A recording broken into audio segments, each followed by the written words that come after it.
جب میرے آقا صلی اللہ علیہ وسلم نے ارشاد فرمایا کہ اے صحابی رسول ذرا یہ بتاؤ کہ قیامت کی تیاری کیا کی ہے، تو صحابی رسول نے عرض کی یا رسول اللہ میں نے نماز تو پڑھی ہے لیکن رب کی بارگاہ میں نمازوں کو پیش نہ کروں گا، زکوٰۃ دی ہے لیکن زکوٰۃ کو پیش نہ کروں گا، میں نے روزے رکھے ہیں روزوں کو نہ پیش کروں گا۔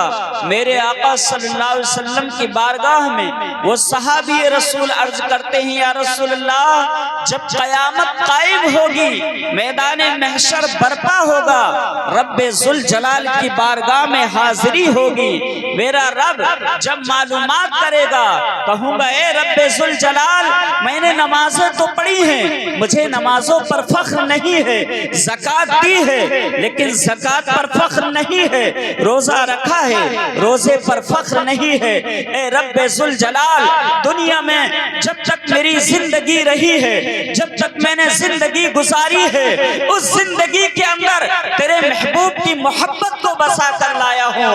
آقا کائنات کی بارگاہ میں جب یہ عریضہ پیش کیا ایک صحابی نے، میرے آقا نے ارشاد فرمایا اے صحابی یہ بات ہے تو اعلان کر دو میدان محشر کے لیے کہ دنیا میں جس نے جس سے محبت کی ہے وہ اس کے ساتھ محشر میں ہے، اور محشر میں اس کے ساتھ رہتے ہوئے اس کے ساتھ جنت میں داخل ہو جائے گا۔ سبحان اللہ سبحان اللہ، اس کے ساتھ جنت میں داخل ہو جائے گا۔ تو جس نے غوث اعظم سے محبت کی ہے میدان محشر میں وہ غوث اعظم کے ساتھ ہوگا، جس نے خواجہ غریب نواز سے محبت کی ہے وہ میدان محشر میں خواجہ غریب نواز کے ساتھ ہوگا، جس نے صابر پاک کلیر علاء الدین صابر پاک کلیر سے محبت کی ہے وہ صابر پاک کے ساتھ نظر آئے گا، جس نے حضور اعلیٰ حضرت سے عقیدت باندھی ہے میدان محشر میں اعلیٰ حضرت کے دامن میں نظر آئے گا، جس نے تاج الشریعہ سے عقیدت مانی ہے وہ تاج الشریعہ کے دامن میں مچلتا ہوا نظر آئے گا۔ ہر ولی تخت پر موجود ہوں گے، ہر ولی کے ہاتھ پر ان کے چاہنے والے 70 ہزار مرید ہوں گے، اور ان 70 ہزار مریدوں کے ہاتھوں پر پھر 70 ہزار چاہنے والے ہوں گے۔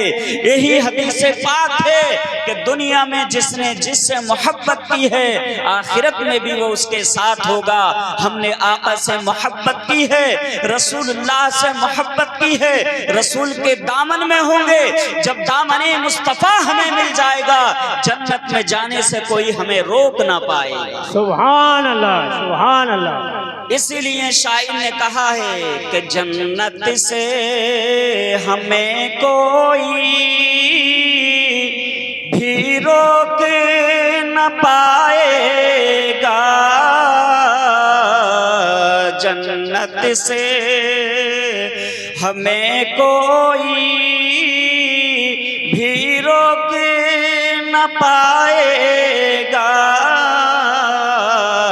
سرکار اگر کہہ دیں سرکار اگر کہہ دیں عاشقی ہمارا ہے، سبحان اللہ، نعرہ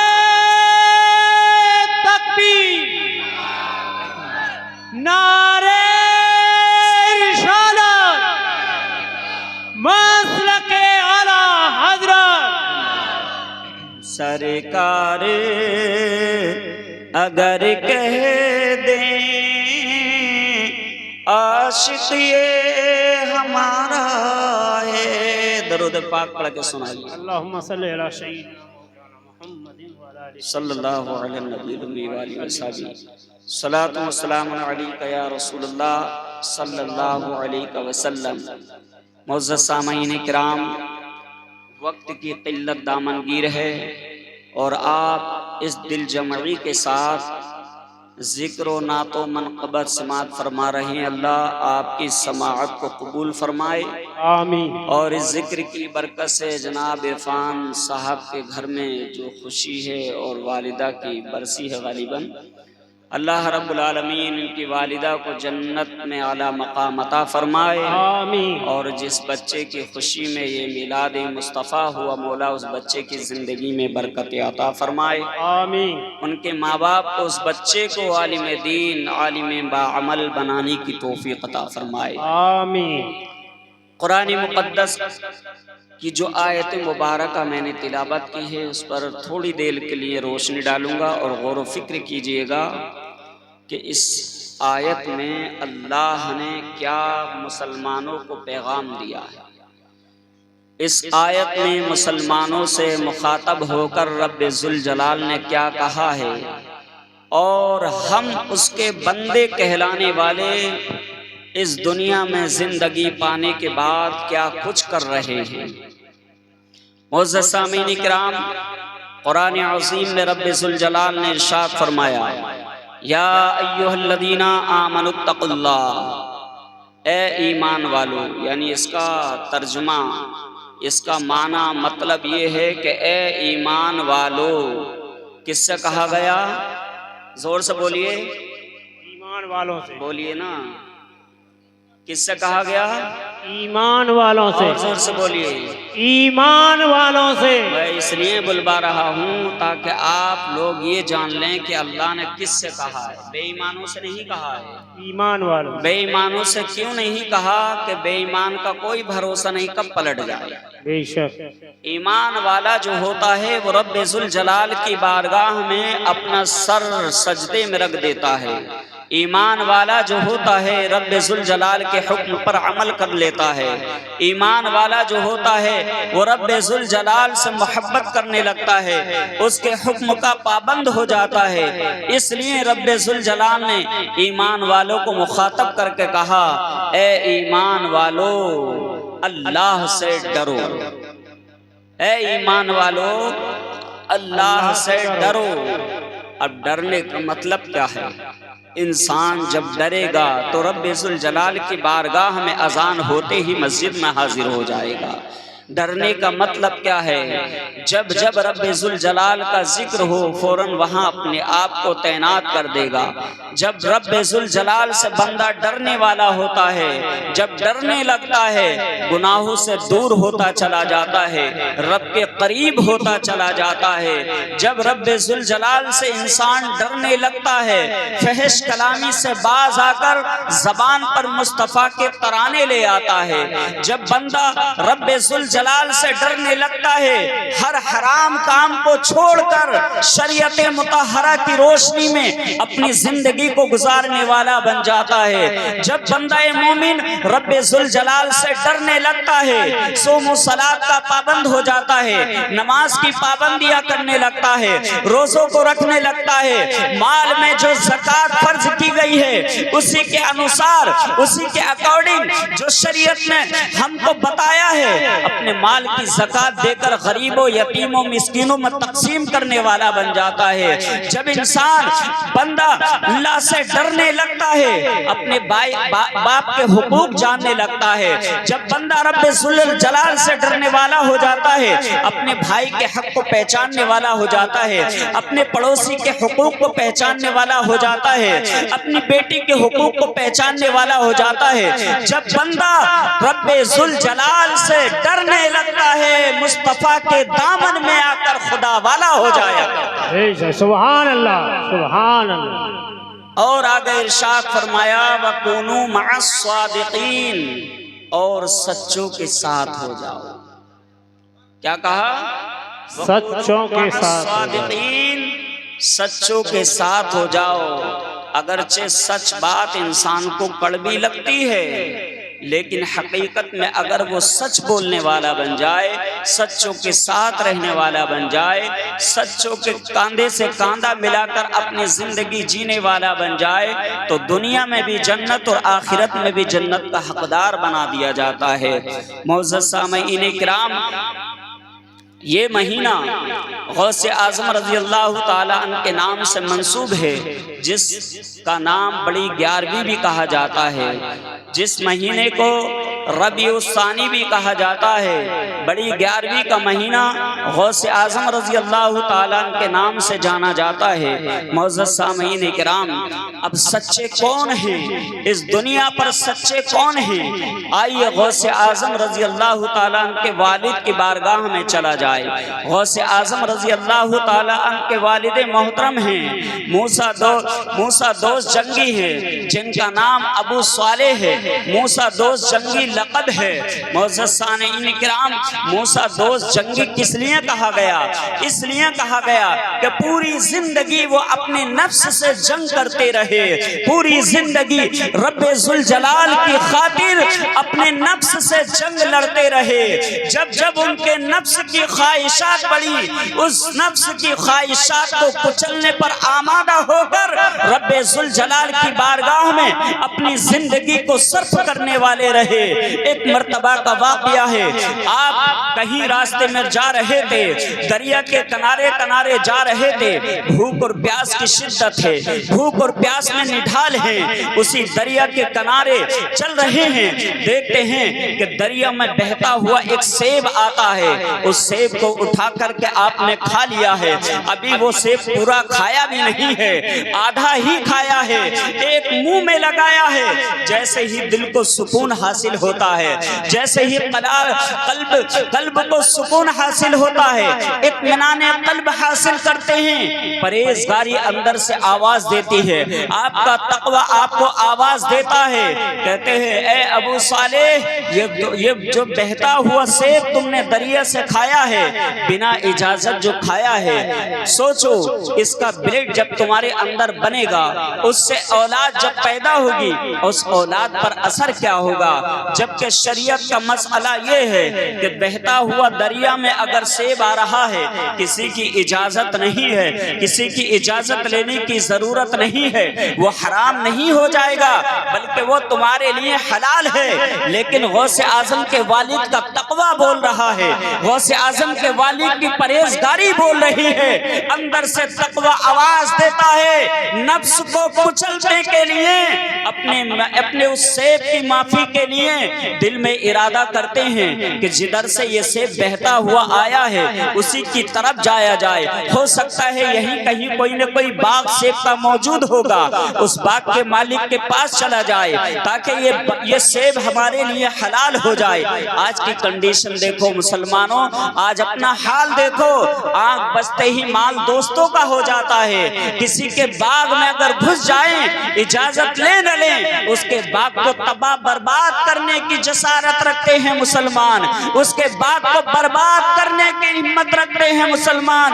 نہیں، بلکہ جس کی چیز ہے پہلے اس سے اجازت لے کر اسے حلال کر لینا چاہیے۔ ٹھیلوں پر جاتے ہیں مسلمان، مونگ پھلی لیتے ہیں، باتوں ہی باتوں میں مونگ پھلی والے سے بنا اجازت لیے کھا لیتے ہیں۔ نہیں، یہ طبقہ پرہیزگاری نہیں ہے، اس سے اجازت لیں گے، وہ کھانے کے لیے منع نہیں کرے گا، اجازت لیں گے، جب وہ اجازت دے گا تمہارے لیے حلال ہو جائے گا۔ غوث اعظم کے والد کی زندگی پر غور و فکر کیجئے، آپ نے کس طرح زندگی گزاری ہے، آپ کا کس طرح تقوی رہا ہے، آپ کس طرح پرہیزگاری کے ساتھ زندگی گزار رہے ہیں۔ سیب کو حلال کرانے کے لیے باغ کی طرف رجوع کرتے ہیں، باغ کی طرف جاتے ہیں، سامنے دیکھتے ہیں کہ ایک باغ لگا ہوا ہے، اس کے پیڑ کی ٹہنیوں پر بڑے بڑے سیب لگے ہیں، وہ ٹہنیاں پہ پانی کی سطح پر تیر رہی ہیں۔ آپ نے سوچا یہی باغ ہے جس کا سیب میں نے کھا لیا ہے۔ اس باغ کے اندر داخل ہوتے ہیں، باغ کے اندر جانے کے بعد میں عبداللہ صومعی ہیں اس باغ کے مالک، وہ بھی اللہ والے ہیں۔ معزز سامعین کرام، ایک اللہ والا نگاہ ولایت سے جان لیتا ہے کہ آنے والا شخص ہے کون، آنے والے شخص کی حقیقت کیا ہے۔ غوث اعظم رضی اللہ تعالیٰ عنہ کے والد محترم ابو صالح موسیٰ دوست جنگی جیسے ہی اس باغ کے اندر جاتے ہیں، عبداللہ صومعی سے ملاقات ہوتی ہے، کہتے ہیں ہم نے آپ کے باغ کا ایک سیب کھایا ہے، اس کی معافی کے لیے ہم حاضر ہوئے ہیں تاکہ وہ ہمارے لیے حلال ہو جائے۔ آپ جو محنت لینا لینا چاہتے ہیں لے سکتے ہیں، جو کام لینا چاہتے ہیں لے سکتے ہیں، میں اس کے لیے تیار ہوں، لیکن مجھے اس سیب کی معافی تلافی چاہیے۔ غوث اعظم رضی اللہ تعالیٰ عنہ کے والد گرامی عبداللہ صومعی کی بارگاہ میں جب یہ کہتے ہیں، عبداللہ صومعی سمجھ لیتے ہیں آنے والا نوجوان کوئی نیک صالح مرد لگتا ہے، جس مرد کی مجھے ضرورت تھی، جس مرد کو میں تلاش کر رہا تھا، آج وہ نوجوان میرے سامنے آ چکا ہے۔ معزز سامعین کرام، عبداللہ صومعی کہتے ہیں 10 سال تک میرے باغ کو سینچنا ہوگا، 10 سال تک میرے باغ کی دیکھ بھال کرنا ہوگا، تب جا کر کے یہ سیب تمہارے لیے جائز ہو جائے گا۔ آپ نے اس چیز کو ایکسپٹ کر لیا ہے، قبول کر لیا ہے کہ میں 10 سال تک اس باغ کی دیکھ بھال کرنے کے لیے تیار ہوں۔ وقت آتا ہے معزز سامعین کرام، 10 سال مکمل ہوتے ہیں، دیکھ بھال کرنے کے بعد میں 10 سال جب مکمل ہوئے، عبداللہ صومعی کے پاس آتے ہیں۔ ابو صالح موسیٰ دوست جنگی کہتے ہیں اے مالک کے باغ، اب تو وہ 10 سال مکمل ہو چکے ہیں، کیا اب مجھے جانے کی اجازت ہے کہ وہ سیب میرے لیے حلال ہو چکا ہے؟ عبداللہ صومعی کہتے ہیں اے نوجوان ایسے نہیں جاؤ گے، ابھی ایک قرض اور باقی ہے، اس قرض کو اتار دو، تب جا کر کے سیب تمہارے لیے حلال ہو جائے گا، تب جا کر کے وہ سیب تمہارے لیے جائز ہو جائے گا۔ عبداللہ صومعی نے جیسے ہی کہا، ابو صالح موسیٰ دوست جنگی عرض کرتے ہیں میرے لیے کون سی ایسی خدمت اور انجام دینا ہے، ذرا بتائیں تو صحیح۔ کہا عبداللہ صومعی نے اے ابو صالح سننا چاہتے ہو سنو، تمہیں میری بیٹی سے عقد کرنا ہے، تمہیں میری بیٹی سے نکاح کرنا ہے۔ ابو صالح سے کیوں کہہ رہے ہیں؟ آپ کے متقی اور پرہیزگار ہونے کی دلیل سامنے موجود ہے۔ آپ پرہیزگار ہیں، متقی ہیں، ایمان والے ہیں۔ معزز سامعین کرام، جب انسان کے اندر ایمان جاگتا ہے، دنیا اسے عزت دینا شروع کر دیتی ہے، دنیا اسے عزت کی نگاہوں سے دیکھتی ہے، اور جب ایمان دل کے اندر موجود نہیں ہوتا، خدا سے ڈرنے والا نہیں ہوتا، نمازوں کا پابند نہیں ہوتا، صوم و صلاۃ کی پابندی نہیں کرتا، دنیا کی نظروں میں بھی گر جاتا ہے، رب ذوالجلال کی بارگاہ میں بھی اس کا مقام و مرتبہ نہیں ہوا کرتا ہے۔ عبداللہ صومعی نے انہیں قبول کس وجہ سے کیا؟ آپ کے متقی ہونے پر، آپ کی پرہیزگاری کو دیکھ کر کے۔ عبداللہ صومعی نے کہا میری بیٹی سے تمہیں نکاح کرنا ہوگا، تب جا کر کے یہ سیب تمہارے لیے حلال ہوگا۔ عبداللہ صومعی نے جیسے ہی کہا تو اس کے بعد سوچ میں پڑ گئے۔ غوث اعظم رضی اللہ تعالیٰ عنہ کے والد محترم ابو صالح موسیٰ دوست جنگی سے پھر عبداللہ صومعی نے کہا اے نوجوان سنو، میری بیٹی سے نکاح تو کرو گے، لیکن اس کے اندر جو کمیاں ہیں وہ بھی دیکھ لو۔ کمیاں یہ ہیں کہ میری بیٹی آنکھوں سے اندھی ہے، زبان سے گونگی ہے، کانوں سے بہری ہے، ہاتھوں سے اپائج ہے، پیروں سے اپائج ہے، ہاتھوں سے لنجی ہے، یہ 5 خرابیاں اس کے اندر موجود ہیں۔ معزز سامعین کرام، آج کا کوئی انسان ہوتا ایک کمی دیکھنے کے بعد بھی وہ اس بچی کو ایکسپٹ نہیں کرتا ہے، اس بچی کو قبول نہیں کرتا ہے، اور جگہ جگہ جا کر کے اس کے گھر کے بارے میں جاننے کی کوشش کیا کرتا ہے۔ لیکن معزز سامعین کرام، عبداللہ صومعی نے 5 چیزیں جب گنائی، 5 چیزیں گنانے کے بعد میں غوث اعظم رضی اللہ تعالیٰ عنہ کے والد محترم سوچنے لگتے ہیں۔ سوچنے کے بعد میں فیصلہ کرتے ہیں اے ابو صالح، دنیا کی زندگی تو آسان ہے، لیکن آخرت کی زندگی کیسی ہوگی؟ آخرت کے بارے میں سوچ۔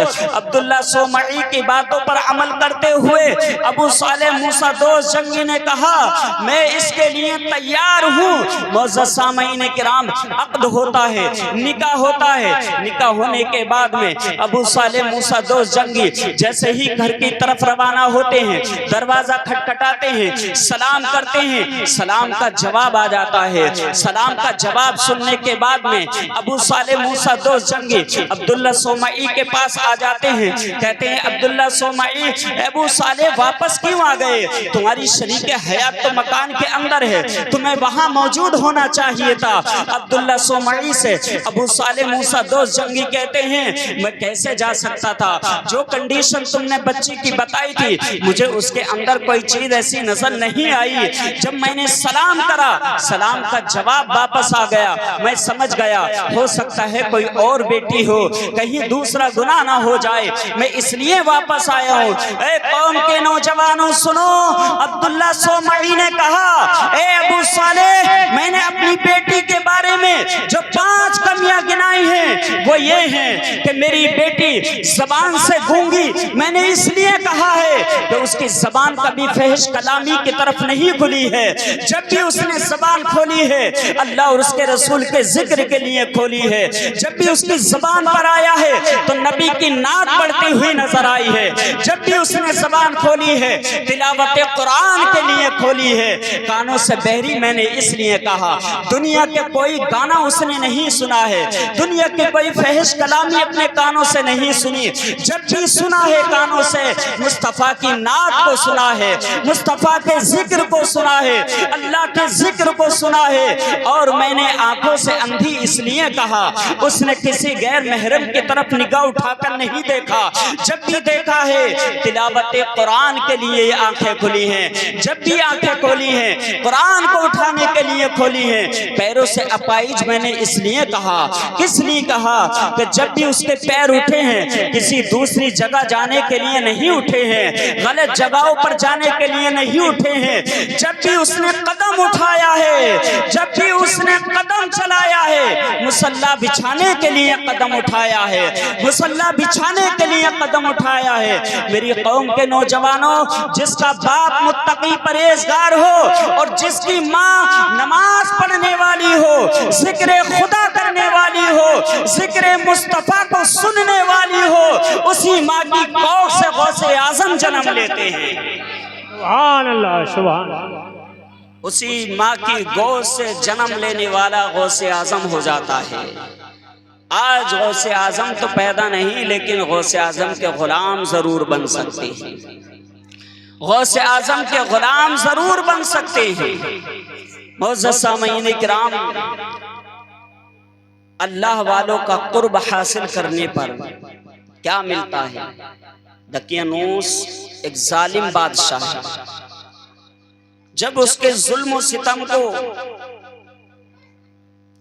سہ رہے تھے اور شہر کو چھوڑنے کا ان اللہ والوں نے ارادہ کیا تو رات کی تاریکی میں دبے لچے پیروں سے وہ نکلنا شروع ہوئے۔ اب جب دبے پیروں سے نکلنا شروع ہوئے تو راستے میں کتا ملا۔ اب وہ کتا ان اللہ والوں کے ساتھ ساتھ چلنا شروع ہو گیا۔ اللہ والوں نے کہا اے کتے، تم ہمارے ساتھ نہ چلو، کہیں تم بھونکنے لگے تو تمہاری آواز کو سن کر وہ ظالم بادشاہ پھر سے ہمیں گرفتار نہ کر دے۔ تو اس کتے کے جواب سنیے، اس کتے نے کہا کہ ہم وہ کتے نہیں ہیں جو اللہ والوں پر بھونکتے ہیں۔ کیا کہا؟ ہم وہ کتے نہیں ہیں جو اللہ والوں پر بھونکتے ہیں۔ آج دیوبندی وہابی جو ہیں وہ اللہ والوں پر بھونکتے ہیں، ان سے اچھا تو وہ اصحاب کہف کا کتا ہے جو اللہ والوں کی گواہی دے رہا ہے، اللہ والوں کے ساتھ چلنے کے لیے تیار ہے اور یہ وعدہ کر رہا ہے کہ ہم اللہ والوں پر نہیں بھونکتے ہیں۔ معزز سامعین کرام، چلتے چلتے سامنے ایک تاریک غار آ جاتی ہے، اس غار کے اندر وہ اللہ والے اصحاب کہف پناہ لیتے ہیں، سونے کا ارادہ کرتے ہیں، رہنے کے لیے آرام کرنے کے لیے ارادہ بناتے ہیں۔ آپ کو سوتے سوتے 300 سال گزر گئے۔ کتنے؟ اللہ والوں کے سوتے ہوئے اس غار میں 300 سال گزر گئے اور وہ کتا انہی کی دہلیز پر اپنے پیر پھیلائے ہوئے بیٹھا۔ یہ 15ویں پارے کے اندر، قرآن کے اندر پورا واقعہ ہے۔ 15ویں پارے میں وہ کتا پیر پھیلائے ہوئے اللہ والوں کی دہلیز پر بیٹھا ہے۔ اللہ کو یہ ادا اس کتے کی بہت پسند آئی تو اللہ نے قرآن میں ارشاد فرما دیا کہ یہ کتا جنتی ہے، کل میدان محشر جب قائم ہوگا، رب ذوالجلال کی بارگاہ میں پیشی ہوگی، انہی اللہ والوں کی بدولت، انہی اللہ والوں کی محبت میں وہ کتا انسانی شکل اختیار کر کے جنت میں داخل کر دیا جائے گا۔ اور ایک نوح علیہ السلام کا بیٹا ہے جس کا نام کنعان ہے، وہ کافروں کی صحبت اختیار کرتا ہے، شرابیوں کی صحبت اختیار کرتا ہے، گناہگاروں کی صحبت اختیار کرتا ہے۔ گناہگاروں کی صحبت اختیار کرنے کی وجہ سے رب ذوالجلال نے اسے جہنمی قرار دے دیا ہے، اور ایک کتا ہے جو جانور ہے، اللہ والوں کی محبت پانے کے بعد جنتی قرار دے دیا جاتا ہے۔ سبحان اللہ، سبحان اللہ۔ اللہ والوں کے دربار سے جڑے رہیے، اللہ والوں کی محبت سے جڑے رہیے۔ جب اللہ والوں کا قرب حاصل ہوگا، ایک کتا، ایک جانور جب جنتی بن سکتا ہے، تو ہم تو مصطفیٰ کے غلام ہیں، ہم تو مصطفیٰ کے امتی ہیں، ہم تو مصطفیٰ کے چاہنے والے ہیں۔ بھلا جب ہم نبی سے محبت کرنے والے بن جائیں گے، رسول اللہ سے عشق کرنے والے بن جائیں گے، اللہ کے ولیوں کے دربار پر حاضری دینے والے بن جائیں گے، غوث و خواجہ کے رضا کے چاہنے والے بن جائیں گے، تو جب ایک کتے کو اللہ والوں کی محبت جنت دلا سکتی ہے، تو کیا ہم مصطفیٰ کے غلاموں کو اللہ جنت بھی عطا نہیں فرمائے گا؟ یقیناً جب ہمارے دل میں اللہ کے محبوب کی محبت ہوگی، نبیوں کی محبت ہوگی، ولیوں کی محبت ہوگی، تو ہم نماز پڑھنے والے بھی بن جائیں گے، عبادت کرنے والے بھی بن جائیں گے۔ جب ساری ایمان کی دولت پر ہمارا ایمان مضبوط ہو جائے گا، میدان محشر میں جنت میں گھر ایک تیار ہمارا ہو جائے گا۔ بے شک، سبحان اللہ، سبحان اللہ۔ معزز سامعین کرام، وقت کی قلت دامنگیر ہے، آئیے ایک اور واقعہ غوث اعظم کے تعلق سے بیان کرتا چلوں، اس کے بعد رخصتی چاہوں گا، کیونکہ میرے بعد اللہ مولانا تسلیم ربانی صاحب کا بھی خطاب آپ کو سماعت فرمانا ہے۔ معزز سامعین کرام، آج ہم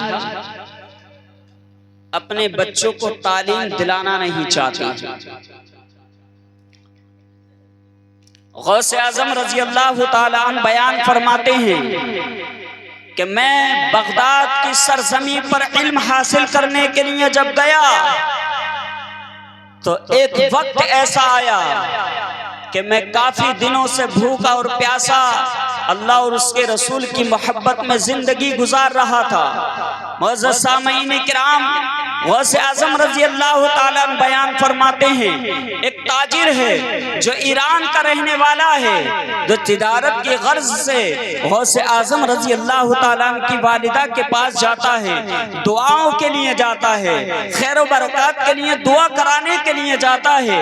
معزز سامعین کرام، وہ تاجر غوث اعظم کی والدہ کی بارگاہ سے دعا لے کر کے جب بغداد کے سفر کا ارادہ کرتا ہے، بغداد میں جانے کا ارادہ کرتا ہے، تجارت کی غرض سے ایران سے قدم اٹھاتا ہے بغداد کی سرزمین کے لیے، غوث اعظم رضی اللہ تعالیٰ عنہ کی والدہ کہتی ہیں، اے ایران کو جانے والے تاجر سنو، ایران سے بغداد جانے والے تاجر سنو، جس بغداد کی سرزمین پر تم جانا چاہتے ہو، اسی بغداد کی سرزمین پر میرا بیٹا عبدالقادر علم دین حاصل کرنے کے لیے گیا ہوا ہے، وہ کئی دن سے بھوک اور پیاس کی شدت میں ہے، بھوک اور پیاس کی شدت میں زندگی بسر کر رہا ہے۔ معزز سامعین کرام، ایک ماں ہے جو ایران میں بیٹھی ہوئی بغداد کی سرزمین پر بیٹا ہے، اس کی بھوک اور پیاس کو محسوس کر لیتی ہے۔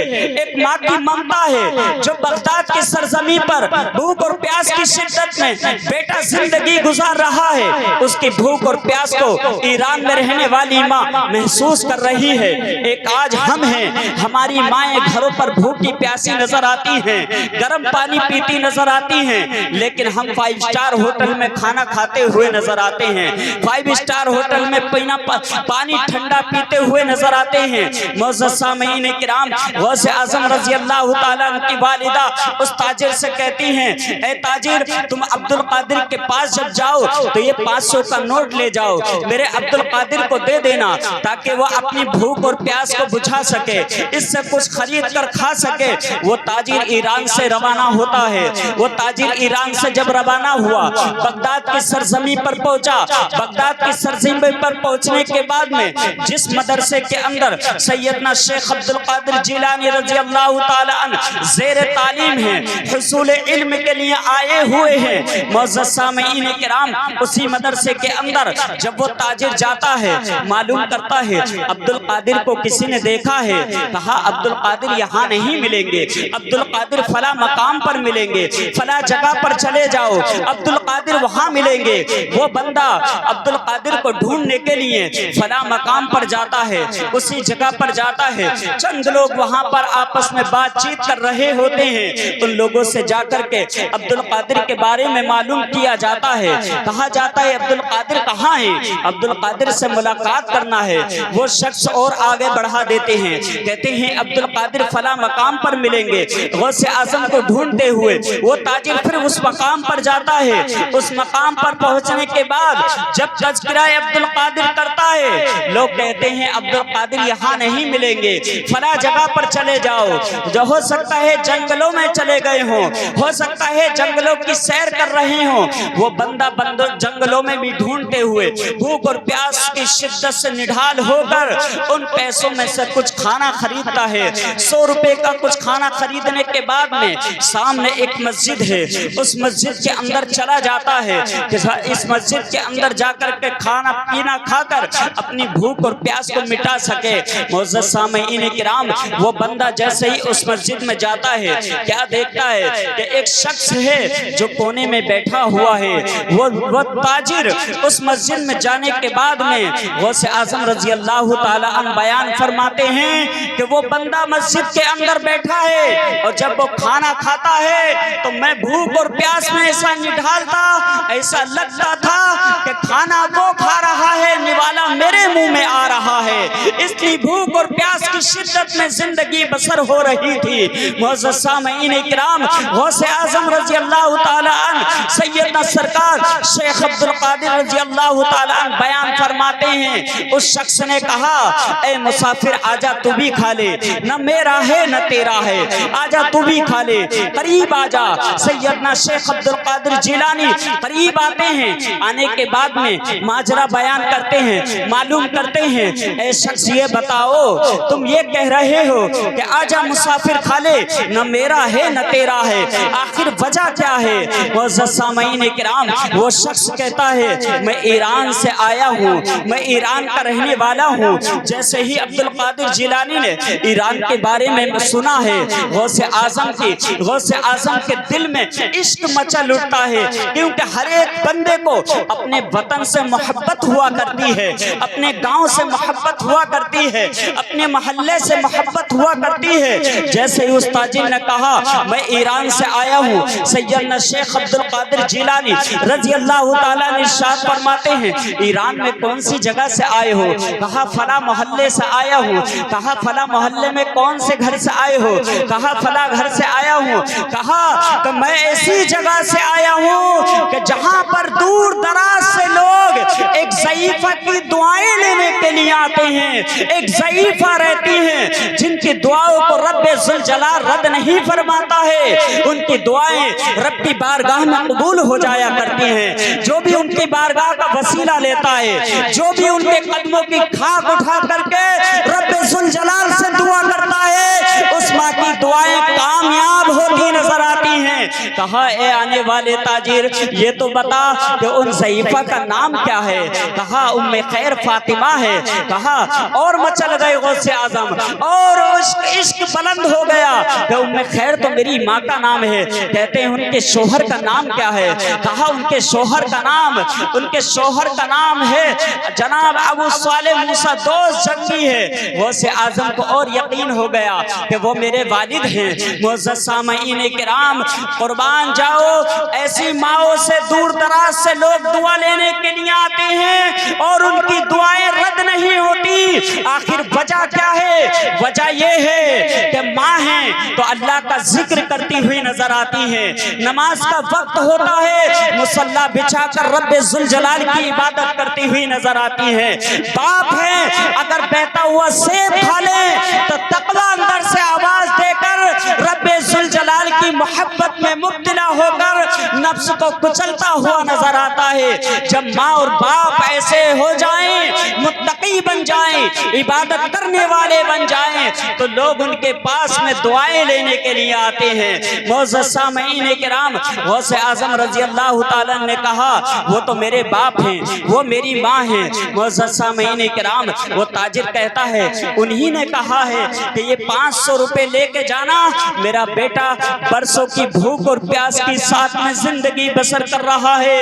اور قوم مسلم قربان جاؤ اس ماں کی محبت پر، وہی مائیں تمہارے گھر میں بھی موجود ہیں۔ بچہ پریشانی میں ہو جائے، ماں کی نیند خراب ہو جاتی ہے، بچہ پریشانی میں ہو جائے، باپ کا چین بے چینی میں بدل جاتا ہے، بچے کی طبیعت خراب ہو جائے، راتوں کو اٹھ کر ڈاکٹروں کی تلاش میں ماں باپ لگ جاتے ہیں۔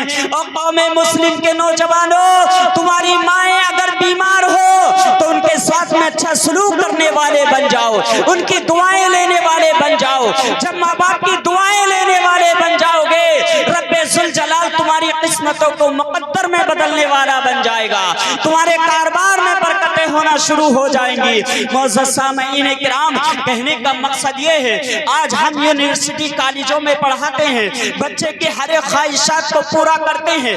بچہ اسکوٹی کی مانگ کرتا ہے، باپ کہتا ہے اے بیٹے تو 11 کو پاس کر لے، 12 پاس کر لے، میں اسکوٹی دلا دوں گا۔ بیٹی سے کہا جاتا ہے تو آج MBBS کا کورس لے لے، MBBS میں تیرا ایڈمیشن ہو جائے، تیری خواہش کو پورا کیا جائے گا، اسکوٹی دلائی جائے گی۔ لیکن وہی ایک مدرسے کا بچہ ہے جس کی خواہشات کو کچلا جاتا ہے، وہی ایک مدرسے کا بچہ ہے جس کو آج لوگ یتیم کی نگاہ سے دیکھتے ہیں، غریب کی نگاہ سے دیکھتے ہیں۔ معزز سامعین کرام، بیٹوں کی خواہش کر کے کالجوں کے اندر ایڈمیشن دلانے کے بعد میں ان سے نتیجہ کیا ملتا ہے؟ باپ کا جنازہ سامنے رکھا ہے، MBBS کرے ہوئے وہی بچہ جس کے خواہشوں کو پورا کیا، جس کی خواہش پر لبیک کہتے ہوئے باپ نے بڑے سے بڑا موبائل دلا دیا ہے، وہی MBBS بچہ، وہی ڈگری حاصل کیے ہوئے بچہ، وہی انٹر میں داخلہ لینے والا بچہ جس کی خواہش پر ماں باپ نے لبیک کہتے ہوئے اس کو ایک اسکوٹی بھی دلا دیا ہے، موبائل بھی دلا دیا ہے، لیپ ٹاپ بھی دلا دیا ہے۔ لیکن وہی بچہ ہے جب ماں کا انتقال ہوتا ہے دور کھڑا ہوا نظر آتا ہے، وہی بچہ ہے زندگی بھر جس کی خواہشات کو پورا کرتے رہے۔ باپ کا جنازہ رکھا ہے، جنازہ پڑھنے کے لیے تیار نہیں ہے، جنازہ پڑھانے کے لیے تیار نہیں ہے۔ اور قوم مسلم، بچوں کو ایسا درس دے کر جاؤ، بچوں کو ایسی تعلیم دے کر جاؤ، بچوں کو ایسا بنا کر جاؤ جب تمہارا جنازہ ہو تو محلے کا امام نہیں، تمہارا بچہ جنازے نمازہ پڑھاتا ہوا نظر آئے۔ بچے کو ایسی تعلیم دو کہ بچہ جب تمہاری قبر پر جائے سورہ یاسین پڑھتا ہوا نظر آئے۔ بچے کو ایسی تعلیم دے کر جاؤ جب باپ کی برسی کا وقت آئے میلاد مصطفیٰ کراتا ہوا نظر آئے۔ بچے کو ایسی تعلیم دلا کر جاؤ جب باپ کی برسی کا وقت آئے تلاوت قرآن کرنے والا ہو جائے۔ ایسے بچوں کو مدرسے میں، ایسے بچوں کی خواہشیں پوری کرو۔ بچہ کہے کسی چیز کے لیے بہتر سے بہتر اس کے کھانے کا انتظام کرو۔ آج بچوں کو تم حافظ قرآن بناؤ گے، بعد مرنے کے قبر میں بھی اس کے تلاوت قرآن کا فیض حاصل ہو جائے گا۔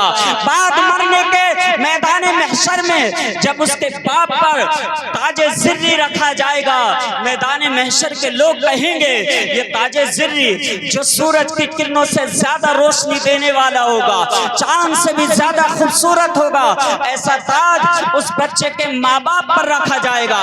کون سے بچے کے ماں باپ کے سر پر؟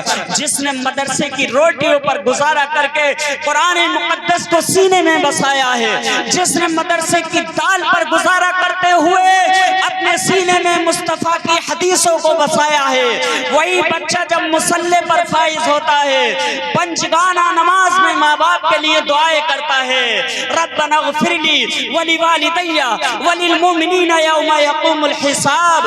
اپنے ماں باپ کے لیے دعائیں مغفرت کر رہا ہے، اپنے ماں باپ کے لیے دعائیں کر رہا ہے۔ اور قوم مسلم، اپنے بچوں کو حافظ قرآن بنائیے، اپنے بچے کو عالم دین بنائیے۔ ان ڈگریوں سے کچھ نہیں ہونے ہونے والا. میں دنیاوی پڑھائی کا مخالف نہیں ہوں. آج کے دور میں دنیاوی پڑھائی ضروری ہے، لیکن معزز سامعین کرام، بچوں کے ہاتھ میں بڑے بڑے موبائل دے کر ان کی زندگی کو برباد نہ کیجیے، ان کی زندگیوں کو تباہ نہ کیجیے. کل میدان محشر میں انہی کے ماں باپ سے سوال بھی ہوگا، تم نے بچے کے کیسے حق کو ادا کیا ہے، بچے کی تعلیم کیسے ادا کرائی ہے، بچے کی تربیت کیسے کی ہے. اور قوم مسلم کل میدان محشر میں رب ذوالجلال کی بارگاہ میں کیا سوالوں کے جواب دے پاؤ گے، کیا سوالوں کے جواب دے پاؤ گے؟ کیا یہی کہو گے میرے بیٹے نے لیپ ٹاپ کی خواہش کی، میں نے لیپ ٹاپ لا کر دے دیا، میرے بچے نے اسکوٹی کی خواہش کی، میں نے اسکوٹی لا کر دے دیا؟ نہیں. رب ذوالجلال کی بارگاہ میں جب پیشی ہوگی، سب سے پہلے نماز کے بارے میں جب سوال کیا جائے گا تو ایسے عمل کر کے جاؤ کہ رب ذوالجلال کی بارگاہ میں کہو، اے رب ذوالجلال، میں نے نمازیں پڑھی ہیں، اپنے بچے کو بھی دیندار بنایا ہے، اپنے بچے کو مصطفیٰ کا نام لینے والا بنایا تھا. زندگی دنیا میں جب گزاری تھی، نمازوں پر زندگی گزاری تھی، زکاتوں پر زندگی گزاری تھی، تعلیم مصطفیٰ پر زندگی گزاری تھی. رب کی بارگاہ سے جواب آئے گا، تو نے دنیا میں مصطفیٰ کی خاطر زندگی گزاری، ہم نے تیری خاطر میدان محشر میں جنت بنا دی ہے. سبحان اللہ، سبحان اللہ. اولاد کو ایسی تربیت دلاؤ. ایک ماں ہے ایران میں بیٹھی ہوئی، بچے کی بھوک اور پیاس کو محسوس کرتی ہے. آج ہمارے بچے کہیں چلے جائیں، ماں باپ اس کی ہر ایک زندگی کو محسوس کرتے ہیں، ہر ایک پل کو محسوس کرتے ہیں. بچے نے کھانا کھایا ہوگا کیا نہیں ہوگا؟ آپ میں سے کسی کا بچہ باہر رہتا ہے باہر کیا نہیں؟ تم سے دور رہتا ہے بچہ کسی کا، احساس ہوتا کہ نہیں؟ کاش ماں باپ کے لیے بھی ایسے احساس کرنے والے بن جاتے تو دنیا میں ہی زندگی جنت بن جاتی. کاش بوڑھی ماں کا سہارا بن جاتے، رب ذوالجلال تمہاری عبادتیں قبول فرمانے والا ہو جاتا. کاش بوڑھے ماں باپ کا سہارا بن جاتے، ماں باپ کے پیروں کے قدموں کی دھول لے کر کے دعائیں لینے والے بن جاتے، ماں باپ کے ہاتھ پیر دبانے والے بن جاتے. وہی مائیں رات کی تنہائی میں اٹھ کر رب ذوالجلال کی بارگاہ میں دعا کرتی، مولا میرے بیٹے کو آفات و بلیات سے محفوظ فرمانا. اور جب رات کی تنہائی میں ایک ماں اپنے بیٹے کے لیے دعا کرتی ہے، باب اجابت ہٹتا ہے، رب ذوالجلال کی بارگاہ میں دعا جاتی ہے اور قبولیت کا درجہ لے لیتی ہے. وہ ماں کی دعا کب ملے گی؟ جب ماں سے محبت کرنے والے بن جاؤ گے، جب ماں باپ کے ساتھ حسن سلوک کرنے والے بن جاؤ گے، ماں باپ کے تھکے ہوئے ہاتھوں کو دبانے والے بن جاؤ گے، باپ کے تھکے ہوئے ہاتھوں کو دبانے والے بن جاؤ گے. اور قوم مسلم، وہ تمہارا باپ زندگی بھر تمہارے جوانی پر چڑھاتا رہا. معزز سامعین کرام، وہ بھوک اور پیاس کی شدت برداشت کرتے ہوئے اپنے پیٹ کو تنگ کر کے اپنی بچے کی زندگی کو پروان چڑھاتا رہا، سوچتا رہا میرا بچہ تندرست رہے، میرا بچہ بیمار نہ ہو. آج وہی قوم مسلم کے نوجوان بچے ہیں، جب ماں آواز دیتی ہے تو سننے کو انسنی کر دیا جاتا ہے.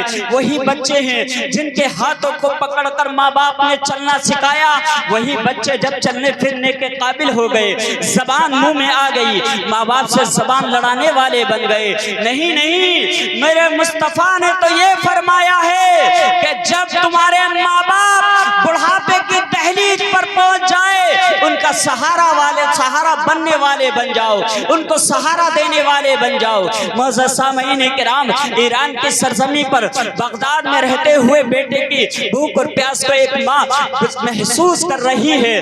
غوث اعظم رضی اللہ تعالیٰ نے کہا، اے تاجر، وہ عبد القادر میں ہی ہوں، اے عبد القادر، وہ عبد القادر میں ہی ہوں. کہا آپ ہیں عبد القادر؟ لیجئے. انہی ضعیفہ نے 500 روپے بھیجائے تھے. اور اس میں سے 100 روپے میں نے خرچ کر لیے ہیں اپنے بھوک اور پیاس کو مٹانے کے لیے، یہ 400 روپے لیجئے، یہ 400 روپے بچے ہیں۔ سیدنا سرکار غوث اعظم رضی اللہ تعالیٰ نے وہ 400 روپے لیے، جانے کے بعد میں دکانوں پر جاتے ہیں، کھانا خریدتے ہیں، کھانا خریدنے کے بعد میں غریبوں یتیموں مسکینوں کو بانٹتے ہیں، بانٹتے آپ کے دوست دیکھتے ہیں، کہتے ہیں عبد القادر چند دن پہلے تو بھوک اور پیاس کی شدت میں بھٹک رہے تھے، بھوک اور پیاس کی شدت میں زندگی بسر کر رہے تھے، آج تمہارے پاس اتنا پیسہ کہاں سے آ گیا جو غریبوں کو بھی کھلا رہے ہو، یتیموں کو بھی کھلا رہے ہو، مسکینوں کو بھی کھلا رہے ہو۔ اور قوم مسلم ہمارے بزرگوں سے یہ درس ملتا ہے کہ پڑوس میں کوئی چاہے کافر ہی کیوں نہ ہو، غیر مسلم ہی کیوں نہ ہو، ہمارا دین تو وہ درس دیتا ہے، ہمارا دین تو وہ سبق دیتا ہے۔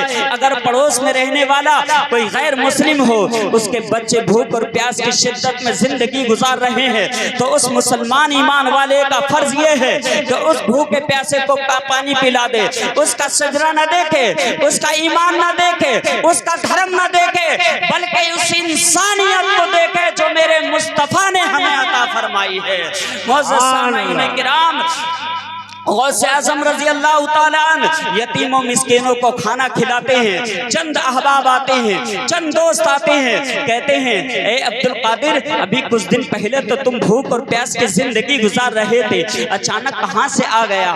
کہا میری ماں جو ایران میں رہتی ہے، ایران میں رہتے ہوئے ایک تاجر بغداد کا سفر کر رہا تھا، اس کو سفر کے روانہ ہونے سے پہلے ہی میری والدہ نے میرے لیے کچھ پیسے بھیجائے تھے۔ معزز سامعین کرام، کہتے ہیں انہی پیسوں کا کھانا خرید کر غریبوں کا پیٹ بھر رہا ہوں، مسکینوں کا پیٹ بھر رہا ہوں، فقیروں کا پیٹ بھروا رہا ہوں۔ معزز سامعین کرام، وہ ابو محب کہتے ہیں، وہ دوست کہتے ہیں اے عبد القادر سارا خرچ آج ہی کرو گے تو اپنے لیے خرچ کہاں سے کرو گے؟ غوث اعظم کے الفاظ سنیے، کہا جو ایران میں رہتے ہوئے ایران سے بغداد کو پیسے ماں کے ذریعے بھی جا سکتا ہے، تو جب میں اس کی رضا کی خاطر غریبوں کو کھلاؤں گا کیا میرا رب مجھے دوبارہ نہیں دے سکتا ہے؟